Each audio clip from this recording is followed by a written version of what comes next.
Olá, prezados alunos, espero que vocês tenham gostado da aula 1 e 2. Agora falaremos sobre a aula de número 3, que tem como tema a ética filosófica. Na primeira aula tratamos sobre os fundamentos da ética, na segunda sobre a ética cristã e agora falaremos sobre a ética filosófica. Você vai observar que na ética filosófica nós vamos abordar vários sistemas de conceituação de ética. É importante que você preste atenção nessas conceituações porque elas estão presentes na vida humana. E essas teorias sobre a ética filosófica, esses caminhos e rumos, irão lhe ajudar a entender e a discernir o conceito de ética presente em muitos contextos sociais. Durante algumas décadas, a ética foi considerada um dos 6 sistemas tradicionais da filosofia. Contudo, ao ser definida como um conjunto sistemático de conhecimentos racionais e objetivos a respeito do comportamento humano, a ética se apresenta com um objetivo específico que pretende estudar cientificamente a questão da moral. Essa pretensão se opõe à concepção tradicional que a reduzia a um simples capítulo da filosofia, na maioria dos casos, especulativa. A ética pode ser considerada um conjunto de normas e prescrições morais, ética normativa, mas também foi considerada acientífica, pois não formulava proposições objetivamente universais ou válidas. Entretanto, a ética teórica, que pretende explicar a natureza, fundamentos e condições da moral, relacionando-a com as necessidades sociais dos homens, tem sido considerado científica. Um código moral ou um sistema de normas não é ciência, mas pode ser explicado cientificamente, seja qual for o seu caráter ou as necessidades sociais às quais corresponda. Entretanto, reconhecer quais são os princípios éticos e se esses são absolutos ou relativos, constitui um problema crítico para o estudo da própria ética. Vejamos então o problema ético. Mondin, ao tratar do problema ético dentro da filosofia, divide em 2 vertentes principais, o problema crítico e o problema teórico. O problema crítico. O primeiro é relativo ao fundamento e ao valor dos códigos éticos, dos princípios, das normas e das convicções morais já existentes. O problema crítico, segundo Mondin, impõe-se por si enquanto os códigos morais prescrevem deveres, estabelecem leis, ditam normas que os membros de uma determinada sociedade estão obrigados a observar. Ora, se tais códigos não são aprovados pela autoridade inconteste da divindade, é lógico e natural que aqui se pergunte por que e em que medida se é obrigado a observar os mencionados códigos. Quem os estabeleceu? Que valores têm? Podem ser mudados? A quem cabe o direito de substituí-los por outros? Compete à coletividade, a cada um ou aos governantes?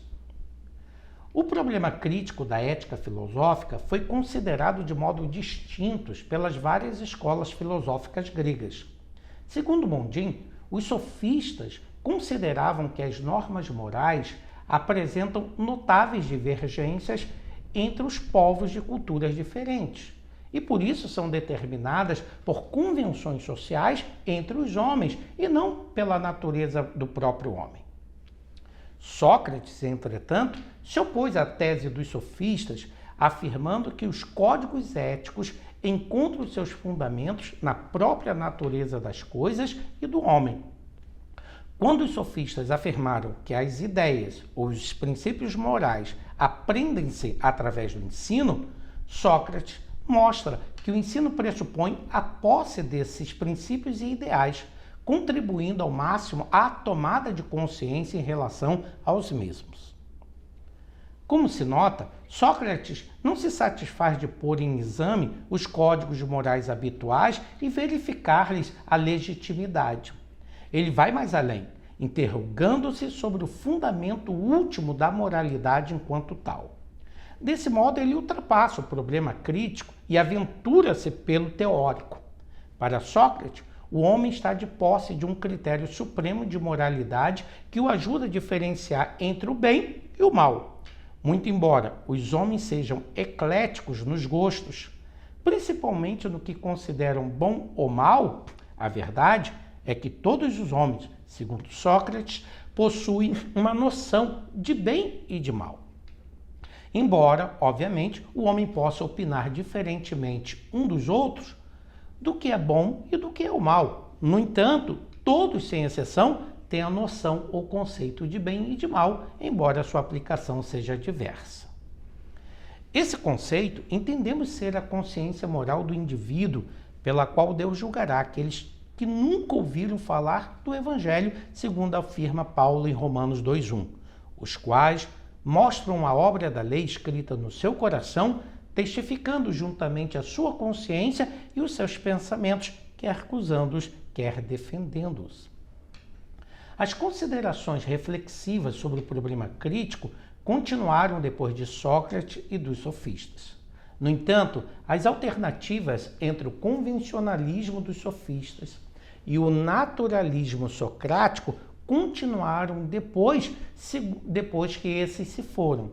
Segundo Mondin, a favor do convencionalismo, enfileiraram os epicuristas, os céticos, os nominalistas, Descartes, os empiristas, os positivistas, os neopositivistas, existencialistas e marxistas. Do lado do naturalismo, colocaram-se Platão, Aristóteles, Plotino, os neoplatônicos, a maior parte dos escolásticos, os idealistas, neorrealistas e os neotomistas. Problema teórico.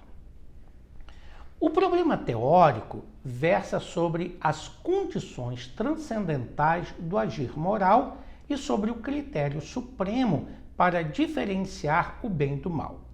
Está preso às condições que possibilitam a ação moral em absoluto, o critério daquilo que é moral e imoral, o fim último da vida humana e os meios aptos para atingi-lo. Os filósofos estão em conluio ao admitir que as condições transcendentais do problema teórico são a liberdade, a consciência e que a liberdade seja guiada por algum tipo de norma. Vejamos, portanto, a liberdade.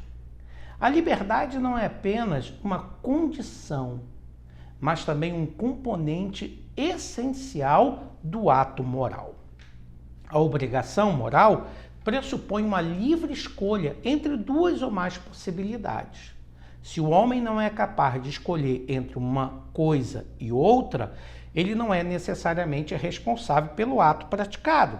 Assim entendido, não há propriamente uma responsabilidade comportamento moral sem que o indivíduo tenha certa liberdade de fazer suas escolhas. Para que alguém, então, seja moralmente responsável por aquilo que pratica ou diz, é necessário que ele seja livre para escolher em fazer ou dizer. Em uma tarde de domingo, minha escolha entre ficar em casa lendo um romance ou visitar um amigo evidencia minha liberdade de escolha. Mas se essa escolha não implica numa obrigação moral, mas se resolvo ficar em casa lendo um livro, na mesma hora em que prometi a um amigo visitar-lhe, esta escolha é condição indispensável para o cumprimento da obrigação moral assumida. Eu era obrigado a cumprir minha promessa, porque podia cumpri-la, dado que tinha a possibilidade de escolher entre ir e não ir. Assim sendo, a moral e a liberdade inexistem separadas. A consciência. Para que o homem seja verdadeiramente livre, é necessário que ele conheça aquilo que faz. Um dos princípios, segundo Mondin, mais elementares da moral cristã diz justamente que, para ser grave, uma má ação deve ser cometida com pleno conhecimento, isto é, com consciência de causa. Vasquez complementa afirmando que a obrigatoriedade moral se relaciona estreitamente com a natureza e função do fundamento da consciência moral e, por sua vez, com da autonomia ou da heteronomia da própria moral.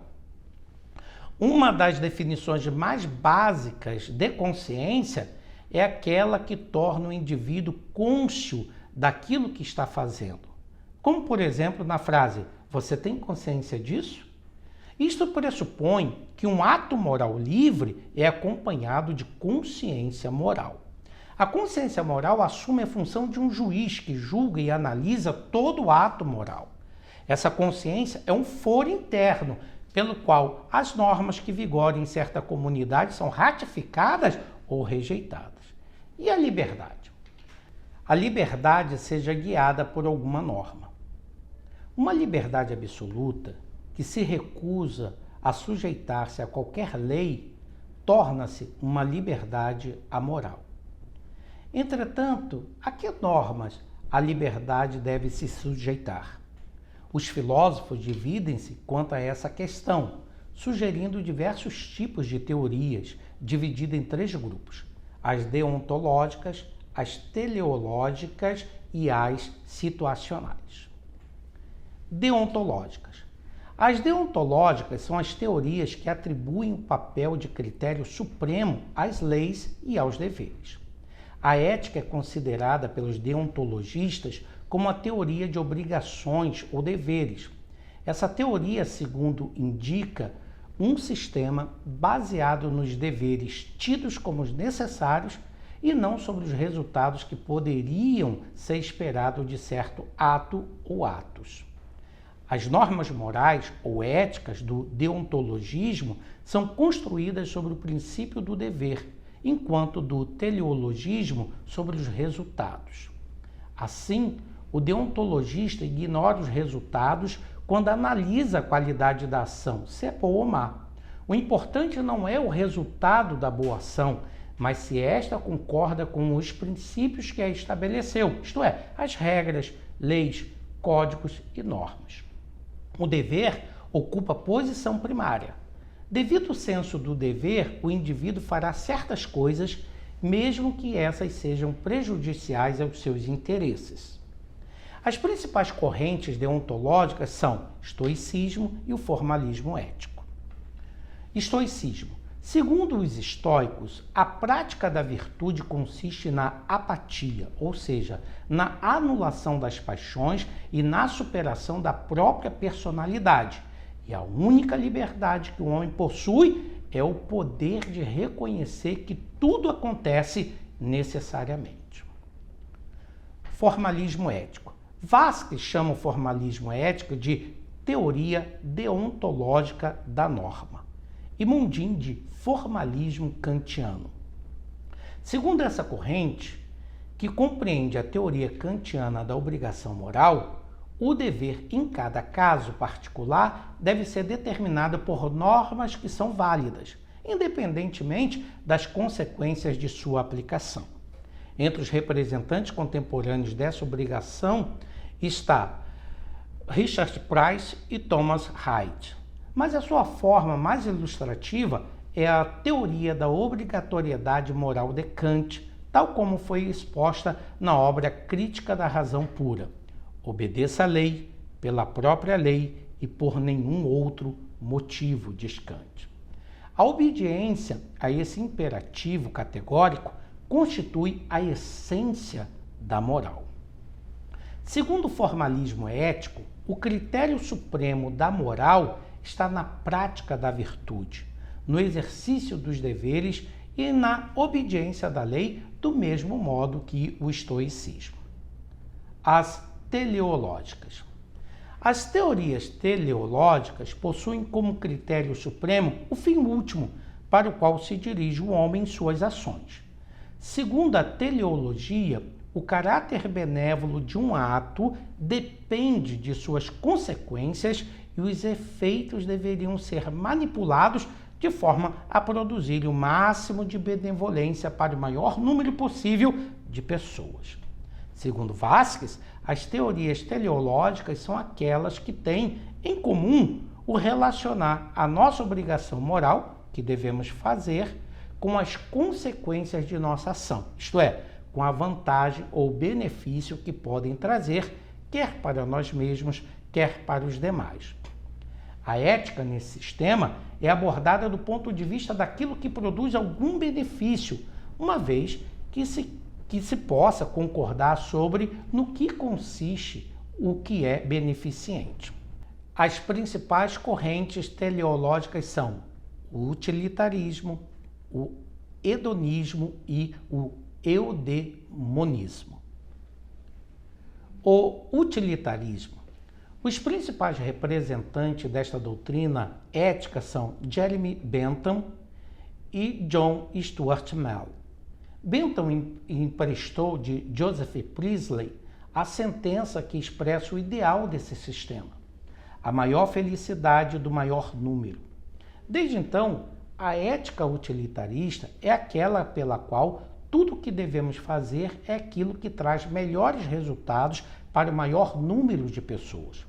A princípio, essa afirmação não parece sujeita a qualquer objeção.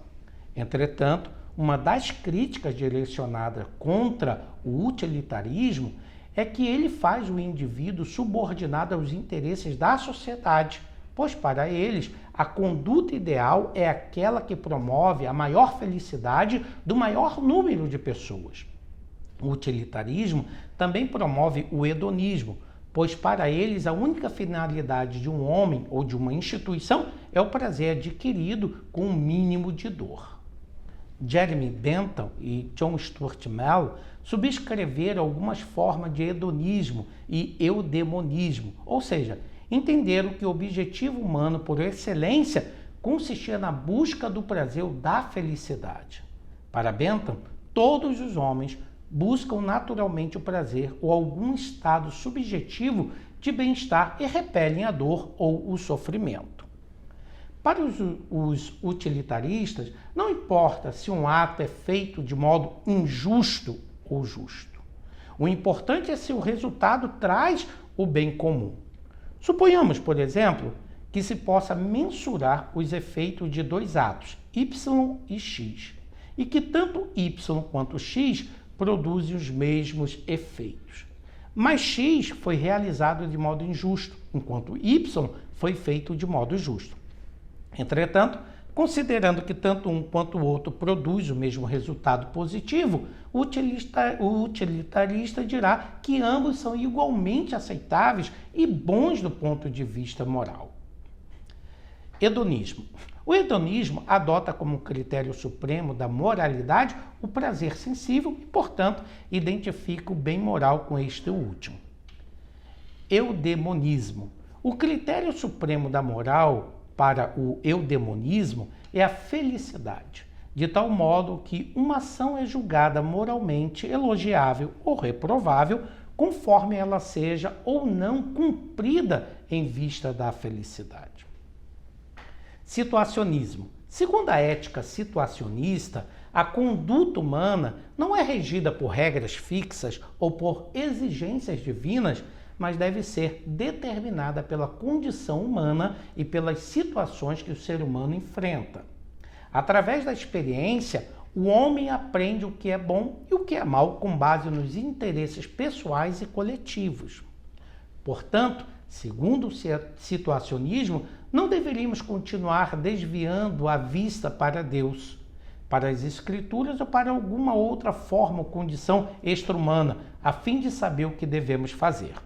O situacionismo, ou relativismo, é a teoria ética que se empenha em demonstrar que as exigências morais são determinadas por condições mutáveis, das quais se derivam para tais exigências.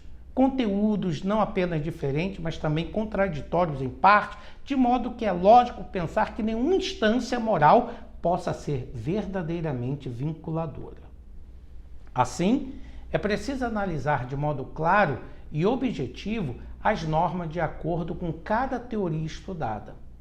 Compreendendo essas teorias, é possível identificar as normas de conduta de si mesmo, do outro e até mesmo de um grupo social, religioso, político e econômico.